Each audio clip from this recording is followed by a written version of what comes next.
नमस्कार बंधुगण, आज आमे कहिबु इतिहासर एक विशिष्ट दिनर कथा।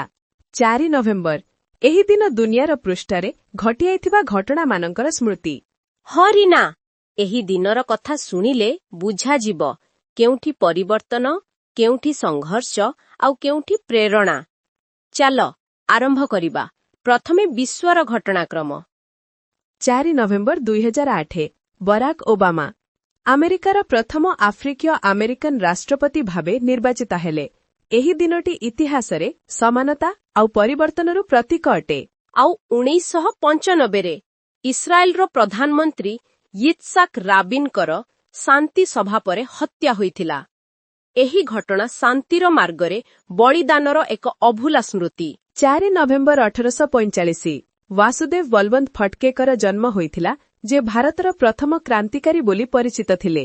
से स्वतंत्रतार पथरे प्रेरणार दीप जळाइथिले। एही दिन भारतरे स्वाधीनता आउ स्वाभिमानर प्रतीक बोली स्मरण करा जाए। 4 नवेम्बर 1939 ओडिशार विश्वनाथ दासग नेतृत्वरे थिबा कांग्रेस मंत्रिमंडल ब्रिटिश सरकारक विरोध करी त्यागपत्र देइथिला। एही दिनटीको ओडिशार राजनैतिक इतिहासरे आत्मसम्मानर दिन बोली स्मरण करा जाए।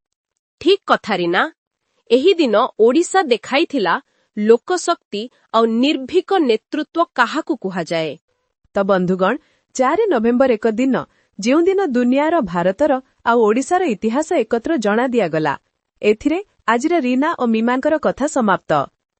इतिहास केवल स्मृति नुहे, से आमकु स्मरण कराई दिए कौन भल आउ कौन बदलिबा दरकार। सुंदर रुहंतु, सृजनशील रुहंतु। नमस्कार। पुणी देखा हेबो अलग एपिसोड रे।